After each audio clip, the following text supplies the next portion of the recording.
السلام علیکم ورحمۃ اللہ وبرکاتہ. اعوذ باللہ من الشیطان الرجیم. بسم اللہ الرحمن الرحیم. ان خیر الحدیث کتاب اللہ وخیر الحدی حدی محمد صلی اللہ علیہ وسلم وشر الامور محدثاتها وَكُلَّ مُحْدَثَةٍ بِدْعَةٍ وَكُلَّ بِدْعَةٍ ضَلَالَةٍ وَكُلَّ ضَلَالَةٍ فِي النَّارِ. رب اشرح لي صدري ويسر لي أمري واحلل عقدة من لساني يفقهوا قولي. رب يسر ولا تعسر وتمم بالخير. آمين يا رب العالمين. الفاظ آپ نے سنے، یہ آپ جمعے کے روز خطبے میں سنتے ہیں، تو بہت خوبصورت الفاظ ہے کہ اِنَّ خَيْرَ الْحَدِيثِ کتاب اللہ. اِنَّ خَيْرَ الْحَدِيثِ خَيْرَ الْحَدِيثِ مرکب اضافی. اور خیر الحدیثی میں پڑھ رہا ہوں، حالت نصب میں پڑھ رہا ہوں، حالت رفع میں کیا ہوگا؟ خیر الحدیث.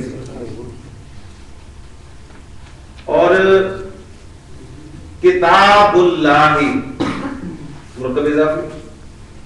یہ جملہ ہے پورا ان خیر الحدیث کتاب اللہ. ترجمہ اس کا اسمی ہے کہ یقیناً بہترین کلام،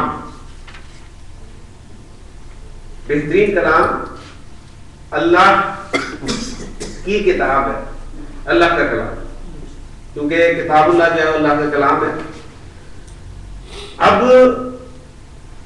اس جملے میں جو دو مرکب اضافی آپ کے سامنے استعمال ہوئے ہیں، ان میں آپ دیکھیں کہ جو دوسرا مرکب اضافی ہے کتاب اللہ، وہ تو بالکل آپ اس کا ترجمہ جو کر رہے ہیں اسی طرح اللہ کی کتاب. لیکن یہ جو پہلا مرکب اضافی ہے خیر الحدیث، اس کا ترجمہ آپ اس طرح کاکے کی طرح نہیں کر رہے. تو اس جملے سے یہ بات اور آپ کے سامنے یہ جو کل سوال تھا کیا کل کا لفظ، جس طرح ہم نے پڑھا تھا کہ کل کا لفظ عربی زبان میں مضاف ہو کے استعمال ہوتا ہے، اور پھر ایک سوال آیا تھا کیا کل کے علاوہ کچھ اور الفاظ بھی ایسے ہیں جو مضاف ہو کے استعمال ہوتے ہیں لیکن ہم ان کا ترجمہ جب اردو میں کرتے ہیں تو اس طرح کا کے ساتھ نہیں کرتے. تو میں نے آپ کے سامنے چند الفاظ رکھے تھے، اس میں سے بعض کا لفظ تھا اور اکثر کا لفظ تھا.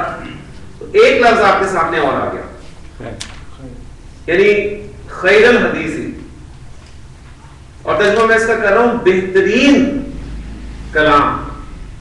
بہترین کلام، اور بہترین کلام کو کبھی مرکب اضافی ماننے کے لیے تیار نہیں ہوں گے، اس لیے کہ آپ کہیں گے اس میں تو صفت استعمال ہوئی ہے، اور وہ بہترین یعنی وہ جو سپرلیٹو ڈگری ہم استعمال کرتے ہیں عربی زبان میں اس کا استعمال ہے.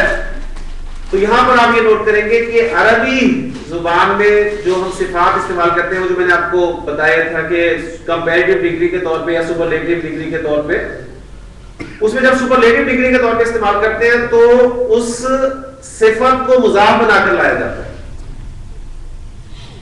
یعنی صفت آپ کی سپرلیٹو ڈگری کے طور پہ جب استعمال ہوگی تو اسے مضاف بنا کر لایا جائے گا، اور دوسرا اسم جو ہے مضاف الیہ کے طور پہ استعمال ہوگا، اور پھر ترجمہ آپ کے سامنے آئے گا بہترین. خیر کے معنی بھلائی کے ہوتے ہیں، لیکن جب یہ اس کنسٹرکشن میں آ رہا ہے تو ہم اس کا ترجمہ کر رہے ہیں بہترین کلام. حدیث کا لفظ کلام کے معنی میں بھی استعمال ہوتا ہے، جیسے قرآن مجید میں اللہ تعالیٰ نے ارشاد فرمایا ہے کہ فبی ای حدیث بعدہ یؤمنون. پھر اس کلام کے بعد اب کون سی چیز ہے جس پر یہ ایمان لائے گا؟ حدیث کا ایک معنی جو ہے وہ کلام کے بھی ہے. تو ان خیر الحدیث کتاب اللہ، بہترین کلام اللہ کی